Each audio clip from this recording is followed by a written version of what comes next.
जलका नदीर जलस्तर कमिबा परे चाषींकर दुर्दशा बढ़ी जाइछि। जल निष्कासनर कौनसी व्यवस्था नथिबारु हजार हजार हेक्टर चाष जमीरे लहड़ी मारुछि बन्या पानी। फल किछि दिन पूर्व रुआ जाइथिबा धान तली सबु पची नष्ट होबाकु बसिलाणी। बालेश्वर बस्ता ब्लॉकर 42 मुजा अंचल 3000 हेक्टर अधिक चाष जमीरे पानी जमी रहिबा फल चाष उजुड़ी जाइछि। धार करज करी चाष करिथिबा चाषी माने एबे किभली ऋण परिशोध करिवे से नै कि चिंतारे। किछि क्षतिग्रस्त चाषींक सहित अधिक आलोचना करिसेंति आम प्रतिनिधि रंजन कुमार बेहेरा। चाष उजाड़ी देला लघुचाप जनित लगाण वर्षा। यही लघुचाप जनित लगाण वर्षा कारण बस्ता अंचल बन्या परिस्थिति सृष्टि होता जहाँफल चाष संपूर्ण क्षतिग्रस्त होती।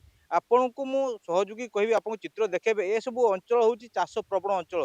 चाष कम किछि दिन पूर्व सरी चाष कम सर किछि दिन पर जो लगाण वर्षा है वर्षा फल जो बन्या परिस्थिति सृष्टि है चाष संपूर्ण क्षतिग्रस्त हो सारी। जहाँ आम चित्र देखो आम जो कैमेरा पर्सन अच्छे देखो चित्र देखुं ये सब चाष अंचल संपूर्ण चाष क्षतिग्रस्त हो सारी सब पचिक नष्ट हो सारी। आमको किसी चाषी धान गच देखते से धान रु आदु गजा बाहर ना संपूर्ण धान पचिक नष्ट हो सारी।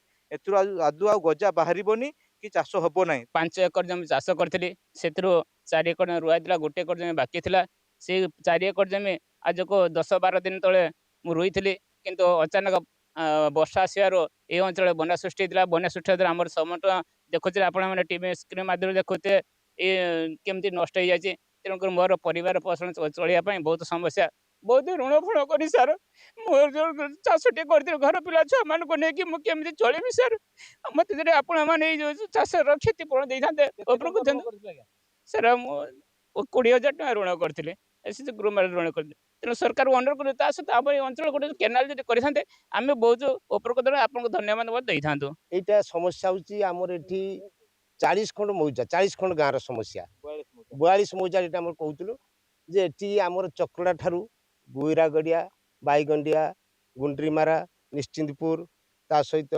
ঝেঞ্জিপুরা সিদ্ধসাई মুন্ডিমারি ଏ ସବୁ ଗାଁର ଯେତିକି ଚାଷ ଜମି ଆରେ ହଜାର ହଜାର ଏକର ଚାଷ ଜମି এইভଳିଆ ବର୍ଷକୁ ଏଭଳିଆ ପାଣି ନିଷ୍କାସିତ ନ ହେଇକି ମାନେ ବୁଡ଼ିକି ରହୁଛି। ଆପଣ ଦେଖନ୍ତୁ ଏଇଟା ସୁବର୍ଣ୍ଣରେଖା ପାଣି ନୁହଁ कि बुढ़ाबण पानी नुह कि जलका पानी नुह यहाँ केवल लघुचाप जनित वर्षा जनित पानी ये पानी निष्कासन होगापी कौन रास्ता ही ना।